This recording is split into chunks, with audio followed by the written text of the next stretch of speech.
I'm living out my dream of purchasing land for the main purpose of rebuilding it for the native animals and the native plants, which may sound wild to some people because most people want land for their own homestead or their farm.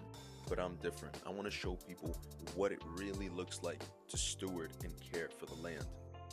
I'm here on the land and I'm looking across the landscape, and I've noticed that there's just not much biodiversity here, meaning that there's not many different species that are living here, and that goes for the animals and the plants as well. And it starts with the plants, in my opinion, because depending on what plants you have are gonna, dictate what animals come to eat, nest, and hide for shelter. So my goal is to start with the ground up, with the soil up, and that is going to change, in the macro, to change the larger organisms and bring in the larger species. And yeah, I'll show you how I do it. Before we talk about what plants we're going to put in the ground, first we have to look at the soil health. And on the land, I realized one thing right away, is that water never actually penetrated the ground, which is the problem with most people's soil. It's too compact, it's too dry, and it's missing organic material, meaning sticks and stones and any dead animal or plant parts that are going to go into the ground. It's actually going to make the soil breathable. It's going to allow space for roots to grow from these plants. So after that, I found this beautiful place, which is a nursery specifically for native plants of California. And to be honest with you, it was like I was at Disney World. All plants you can think of. And I went with lots of sages, some grasses, some berries, and I even found native desert mint.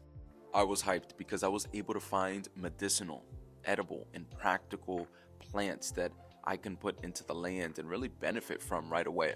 But I soon realized that one of my biggest challenges was coming up, and that is having to deal with the native plants that are already on the land, the chaparral, which as you see has an extremely deep root system. And the reason why that is a problem is because it is hyper dominant in this area, meaning that it is the main guy there. And the real problem is when these plants get deep rooted, they are excreting some type of oil or some type of hormone that is actually preventing other species of shrubs and trees from thriving. And that is usually why when you look at these deserts that contain chaparral, they are running rampant. Now, my goal isn't to take all of them out because they are powerful medicine and they are needed for the land. However, I had to chop down at least 20 or 30 shrubs in order to build out this village that I am planning. And I needed assistance with this because these plants are rooted 2 to 3 feet into the soil. And without machinery, it would have taken me days. But once I removed that, I was okay to start making my hole.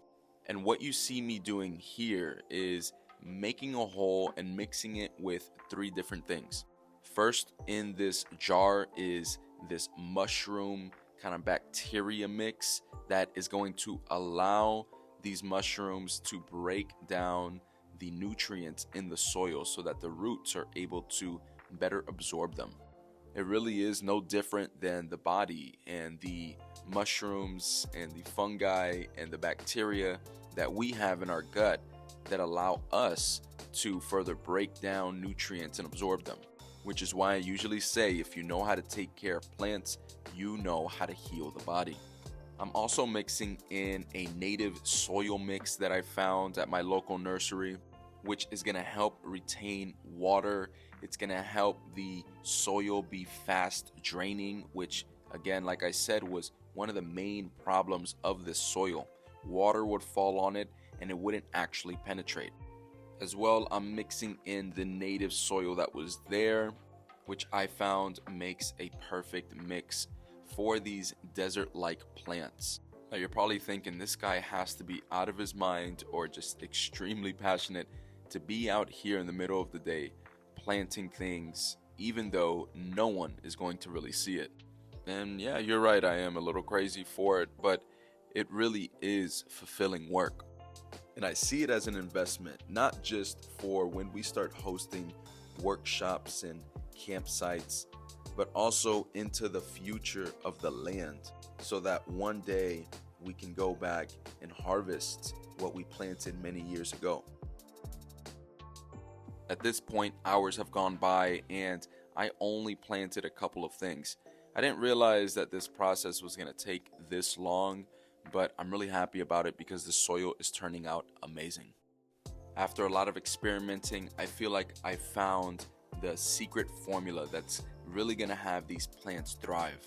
And that is with fire. Fire is the starter. Fire is the initiator. And whenever there is fire to the land inherently knows to start growing more. And so all of those chaparral bushes, all of those shrubs, I threw them in a fire and burnt them down for their ashes. And this right here is that secret ingredient that's going to make everything grow. In the ashes, there are loads of nutrients, especially the nitrogen. And nitrogen is a catalyst for growth. This is what's going to bring in all that new green that we want. You see why most people are out buying tons of fertilizers and really wasting their money? The best fertilizer comes from the land. So, just a piece of advice, if you have any extra cuttings, clippings from your garden, just burn it down and feed that ash right back into the soil. And for those of you still confused, this is a close-up of me after digging up a hole. I am going to add my amendment, which is your organic material, your sticks and leaves and moss and whatever it is that you have that's going to aerate the soil and allow it to breathe. I'm essentially making like this cocktail of different types of soil and material, and also the ashes, and all of this just breeds the perfect growing medium for these plants' roots. It is very important also to use native soils to the land. So as you see, I am mixing in not just what was in the bags, but what's also in the ground in the first place. And through trial and error, you'll find your perfect growing medium.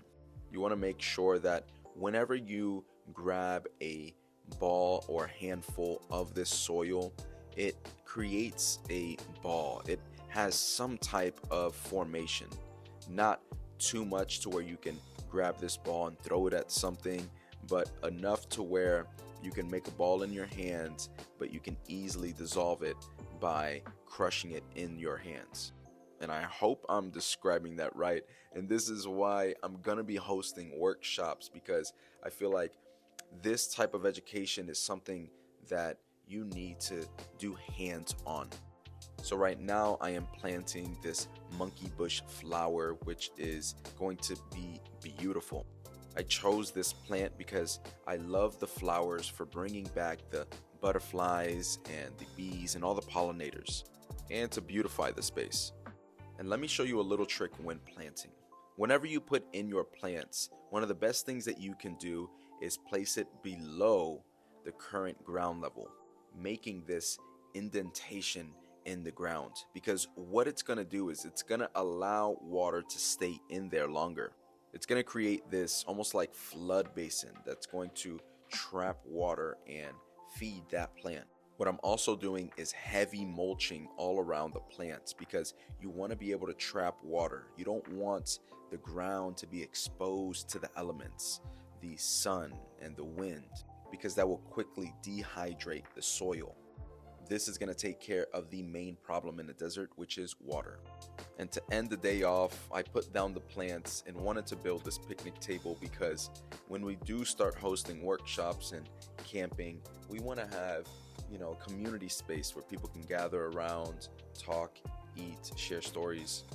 But until then, I'm going to be hard at work making this dream a reality, and I want you guys to be a part of it. So I will do my best to upload these types of vlogs every week or so to keep you guys updated. But until then, thank you guys for watching, and stay tuned to the journey.